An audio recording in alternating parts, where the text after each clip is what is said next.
इधर को हम लोग आज जो हम बात करने वाले हैं interference in thin film due to transmitted light, यानी कि ट्रांसमिटेड रे से जो भी इंटरफेरेंस प्रोड्यूस होगा उस पे हम लोग डिस्कशन करेंगे। तो हम लोगों ने कंसीडर किया एक थिन फिल्म है हमारी, consider a thin film of thickness T, uniform thickness T की थिन फिल्म है, उसका रिफ्रैक्टिव इंडेक्स म्यू है।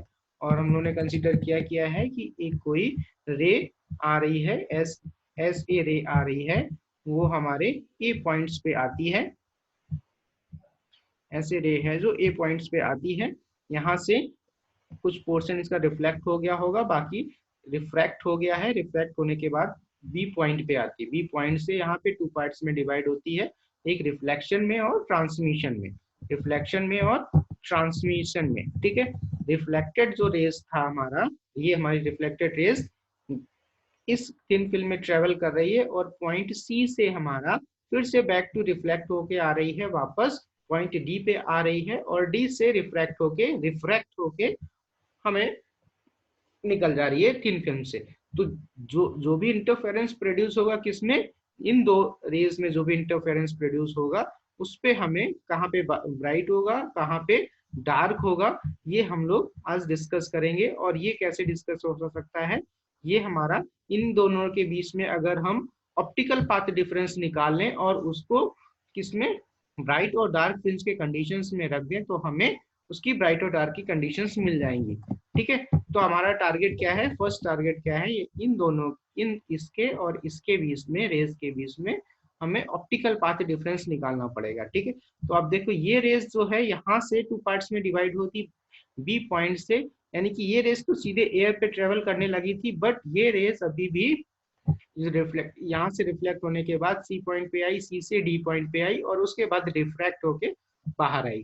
ठीक है, यानी कि इसके बीच और इसके बीच में यहाँ से अगर हम परपेंडिकुलर डाल दे तो इसके बियॉन्ड, इसके आगे हमारी ये दोनों रेज एयर पे ट्रेवल कर रही हैं और सेम पाथ डिफरेंस पे, बट पाथ डिफरेंस इनके बीच में कितना है, बी सी और डी, यानी कि ये रे इस इतना ज्यादा ट्रेवल कर रही है, तब तक ये यहाँ तक आ रही है, उस पॉइंट में ये रेस यहाँ से यहाँ तक ट्रेवल कर जा रही है। ठीक है, तो अगर हम क्या करते हैं, बी से सी और सी से डी इसको निकाल लेते हैं, ये निकाल लेते हैं और माइनस कर दें बी एन, ये वैल्यू माइनस कर दें, तो उसके बाद हमारे पाथ डिफरेंस निकल आएगा, दोनों का ऑप्टिकल पाथ डिफरेंस हमारा निकल आएगा। ठीक है, तो अब हम जो optical path difference between D R and B R क्या हो जाएगा, mu refractive index of the material, mu B C plus C D, B C plus C D minus mu refractive index of this minus B N, ये portion minus B N, इसको minus कर दिया। ठीक है, तो अब हमारे पास क्या है निकला, अच्छा बी एन हमारा क्या है, एयर के लिए यहाँ पे ये रेस क्या है, एयर पे ट्रेवल कर रही है और ये इसका कुछ मटेरियल है, ग्लास सपोज ग्लास मटेरियल है, उसका रिफ्रैक्टिव इंडेक्स म्यू है और एयर का रिफ्रैक्टिव इंडेक्स हमारा म्यू की वैल्यू 1 होती है। तो ये म्यू जो बी एन है, जो ये रेस है हमारी, ये इसकी जगह पे हम 1 लिख सकते हैं, तो हम लोगों ने इसके बी एन की जगह पे 1 लिख दिया। ठीक है, तो ऑप्टिकल पाथ डिफरेंस हमारा क्या है, mu B C plus C D minus B N mu की जगह पे 1 हो गया, इसको इक्वेशन नंबर 1 डाल दिया। ठीक है, अब इस ट्रायंगल पे देखते हैं, देखो अब इस ट्रायंगल पे क्या है, ये आर है तो ये भी आर होगा, ये आर होगा एंगल तो ये भी आर होगा, ये आर है तो अगर यहाँ से एक परपेंडिकुलर डालते हैं इसके बीच से तो ये भी एंगल हमारा आर होगा। ठीक है, ये भी एंगल हमारा आर होगा, अब इसके एंगल ये आर होगा। ठीक है, यानी कि इन सब का हमें एंगल पता चल गया। अब इस एंगल की बात करते हैं, इस पे देखो बी सी और ई की बात करते हैं, यहाँ से हमें BC की वैल्यू निकालनी है, BC की वैल्यू निकालनी है, हमारे पास कितना नोन वैल्यू क्या है, CE कैसे नोन है, क्योंकि ये thickness of the air film है, एयर फिल्म की थिकनेस है वो स्मॉल टी है। ठीक है, तो इसमें हम cos r की वैल्यू निकाल सकते हैं, cos r लगा के हम लोग ये वैल्यू निकाल सकते हैं। ठीक है, सिमिलरली ये भी एंगल हमारा सेम है, यानी कि BC equal to C D होगा, BC equal to C D होगा, यहाँ पे भी इस एंगल से ECD से हम लोग cos r की वैल्यू निकाल करके हम CD की वैल्यू निकाल सकते हैं, तो वो हम लोगों ने निकाला है। तो ये हमारा BC प्लस सी डी क्या आया है, BC प्लस सी डी की वैल्यू आई है, BC हमारी आई है टी अपॉन कॉस आर, और सी डी की वैल्यू है B C plus C D, यानी कि सी डी इक्वल्स है, यानी कि 2t अपॉन कॉस आर आ गई। ठीक है, अब देखो, अब इस एंगल पे फिर आते हैं, यानी कि अब हमारे पास ये बी एन की वैल्यू निकालनी है। अब हमें क्या निकालना है, बी एन की वैल्यू निकालनी है। बी एन वैल्यू को निकालने के लिए या तो हमें ये वाला ये वाली एक्सिस का पता होना चाहिए, या फिर ये एक्सिस पता होना चाहिए।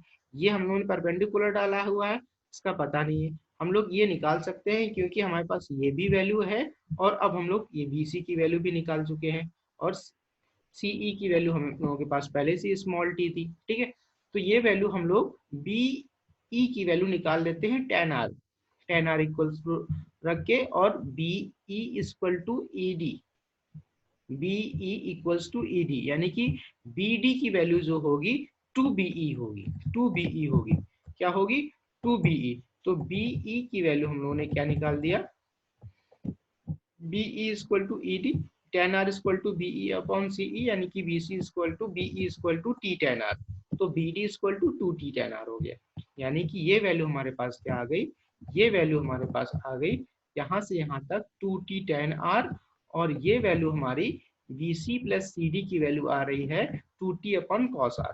ठीक है, तो 2t टेन आर और 2t अपॉन कॉस आर आ रही है, यानी कि BC प्लस CD की वैल्यू हमारी क्या आ रही, 2t upon 2t upon cos R की वैल्यू आ रही है। ठीक है, अब ये वैल्यू हमें पता चल गई है, बी डी की वैल्यू 2t टेन आर है, ये वैल्यू पता चल गई है। तो ये हमारा परपेंडिकुलर, यानी कि ये 90 डिग्री है, परपेंडिकुलर डाला था, ये 90 डिग्री एंगल है, और ये एंगल हमारा आई है इतने के बीच में, तो ये एंगल 90 माइनस आई होगा। ठीक है, तो ये 90 माइनस आई है, देन ये एंगल हमारा आई हो जाएगा, क्योंकि 90 90 180 डिग्री, और ट्रायंगल का 180 डिग्री होता है। ठीक है, तो ये हमारा आई एंगल हो जाएगा। इस आई एंगल, ये आई है, यानी कि अब बी डी ई की बी डी एन ट्रायंगल से हम लोग ये वैल्यू निकाल सकते हैं, बी एन की वैल्यू। ठीक है, तो साइन आई की वैल्यू से हम लोग निकाल देंगे, साइन आई की वैल्यू से हम लोगों ने निकाल दिया। देखो, तो ये 2, हाँ साइन आई, अब स्नेल्स लॉ से sine I equal to mu sine R होता है, तो बी एन की वैल्यू हमारी क्या आ जाएगी, सॉरी, इस बी एन की वैल्यू से हम लोगों ने B N equal to B D sine I हुआ, बी डी साइन आई हुआ, यानी कि बी डी साइन आई हुआ। तो बी डी की वैल्यू हम लोग पहले ही निकाल चुके हैं 2t टेन आर, तो बी एन की वैल्यू क्या हो जाएगी 2t टेन आर साइन आई, और साइन आई की वैल्यू को हम लोग स्नेल लॉ से निकाल सकते हैं, रख सकते हैं। स्नेल लॉ क्या कहता है, sine I equal to mu sine R. अच्छा, इसमें स्नेल्स लॉ होता है mu one sine I equal to mu two sine R. Mu one हमारा क्या है, एयर की वजह से हम लोगों ने 1 कर रखा है, और इसको म्यू लिख दिया। ठीक है, तो उसमें कंफ्यूज मत होना। तो sine I equal to sine R, mu sine R हो गया, तो साइन आई की वैल्यू हम लोगों ने यहाँ पे रख दी, तो बी एन की वैल्यू क्या आ गई 2t tan R mu sine R. ठीक है, और टेन आर की वैल्यू को क्या है, साइन अपॉन कॉस में हम लोग ने लिख दिया। तो साइन अपॉन कॉस में लिखने के बाद हमारे पास क्या आया 2t sine square R upon cos R, sine square R upon cos R. अब ये बी एन की वैल्यू भी आ गई है, और B C plus E D की वैल्यू भी आ रही। तो इसकी इक्वेशंस में हम लोग पुट कर देते हैं, कौन सी इक्वेशंस में, इक्वेशन नंबर 1 पे, यानी कि B C plus C D की वैल्यू भी आ गई है हमारे पास, बी एन की वैल्यू भी आ गई। इसको इक्वेशन नंबर 1 पे पुट कर देते हैं, तो हमारे पास क्या आता है, इक्वेशन नंबर 1 पे पुट करने पे mu 2t cos r minus 2 mu t sine square r upon cos r। ठीक है, तो 2 म्यू t cos r को हम लोगों ने कॉमन ले लिया, ये 1 माइनस साइन स्क्वायर r बचा, 1 माइनस साइन स्क्वायर r को हम cos स्क्वायर r लिख सकते हैं। तो 2 mu t cos r cos square r से cos r कट गया हमारा, तो 2 म्यू t cos r, तो ऑप्टिकल पाथ डिफरेंस हमारा 2 म्यू t cos r की वैल्यू आई, 2 म्यू t cos r की वैल्यू आई।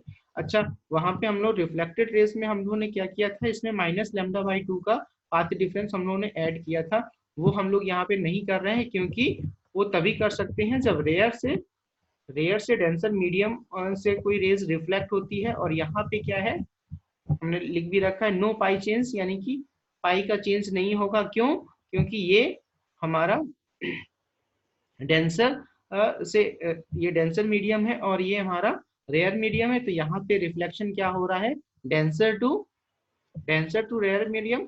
और π/2 का चिन्ह कहाँ पे होता है, यहाँ पे होता, यानी कि रेयर टू डेंसर मीडियम से अगर रिफ्लेक्ट होती, इस रिफ्लेक्शन वाले से अगर हम लोग निकालते तो फिर यहाँ पे हमने λ/2 का चिन्ह इंट्रोड्यूस करते। बट यहाँ पे हमारा डेंसर टू रेयर मीडियम है तो हम लोग नो पाई चेंज, यानी कि उसके फेस में कोई चेंज नहीं आएगा, यानी कि λ/2 को हम लोग इंट्रोड्यूस नहीं कर रहे हैं। ठीक है, यहाँ पे तो हमारा टोटल पाथ डिफरेंस हमारा यहीं पे आ गया 2 μ cos r।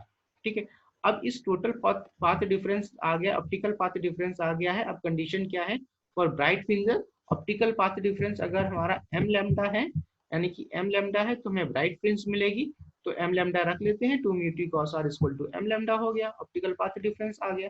ठीक है, तो ये हमारी कंडीशन हमारी हो गई ब्राइट फ्रिंजेस की, वेयर m की वैल्यू क्या हो सकती है, कोई भी इंटीजर है, 0 1 2 3 कोई भी रख सकते हैं, वो नंबर ऑफ फ्रिंजेस हमारी आएगी। ठीक है, और डार्क फ्रिंजेस के लिए क्या है, ऑप्टिकल पाथ डिफरेंस हमारा, अगर ऑप्टिकल पाथ डिफरेंस 2m + 1 λ/2 होता है तो ये हमारे डार्क फ्रिंजेस है, डार्क फ्रिंजेस है। और इसको हम लोगों ने इस कंडीशंस में रख दिया और ये हमारी डार्क फ्रिंज की वैल्यू आ गई। ठीक है, यानी कि और वेयर m इक्वल टू 1 0 1 2 3 4 ये वैल्यू हमारे पास डार्क फ्रिंजेस की आ गई। तो ये कंडीशन हमारी डार्क फ्रिंज हो गई। ठीक है, तो ऑप्टिकल पाथ डिफरेंस